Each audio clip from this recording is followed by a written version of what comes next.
Il-kap tal-Oppożizzjoni Adrian Delija ta' istruzzjonijiet lill-avukati tiegħu biex jekk fit-48 siegħa l-Gvern Laburista ma jitlobx lill-Pulizija biex tinvestiga lil Kalċini ta' Nexja Bitin ikunu li jitlob dan.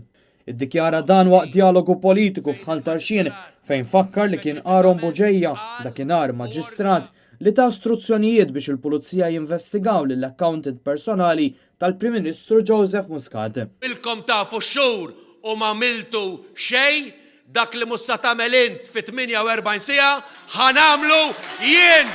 Dan hekk kif l-inkjesta dwar l-kumpanija Igrant sabet evidenza prima faċja li ċini ħalef fals u falsifika dokumenti u għalhekk li l-Pulizija ġew ordnati li jinvestigaw. Madankollu dan ma sarx u rapport dwar l-inkjesta Igrant inżamm moħbi minn Gvern Laburista. Finalment kien Adrian Delija li fil-qorti instab li nkisrulu d-drittijiet fundamentali tiegħu illi ppubblika r-rapport sħiħ dwar Igrant 24 siegħa biss wara li natalu.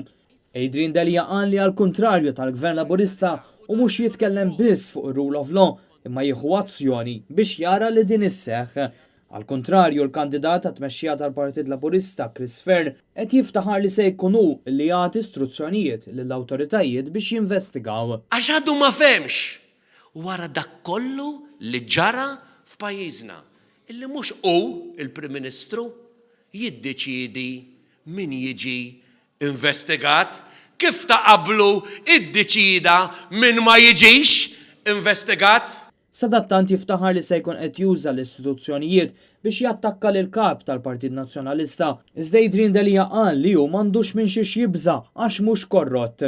Chris Fern m'għandekx għalfejn il-Prim Ministru ta' diġà qiegħed hemm, diġà tikteb illum kitrit il-Kummissarju tal-Pulizija, tikteb kitrit illum u challenge lill-Kummissarju tal-Pulizija biex jinvestiga lili jien qiegħed hawn, ili hawn, ħanibqgħu minix korrott, ma ħsilx il-flus, m'għandix minn xiex tibża.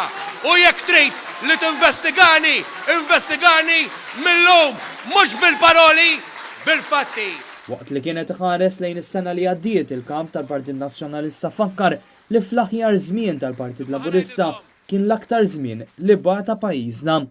Fakkar flajta ta' enerġija nadifa li sarraf fl-aktar proġett ta' enerġija maħmuġa u korrotta ta' pajjiżna, Power Station li weldet magna ta' ħasil ta' flus. Fakkar ukoll flajta tal-meritokrazija li waslet biss biex minn Kastilja jintażel min ħaqqu xogħol mal-gvern u min le.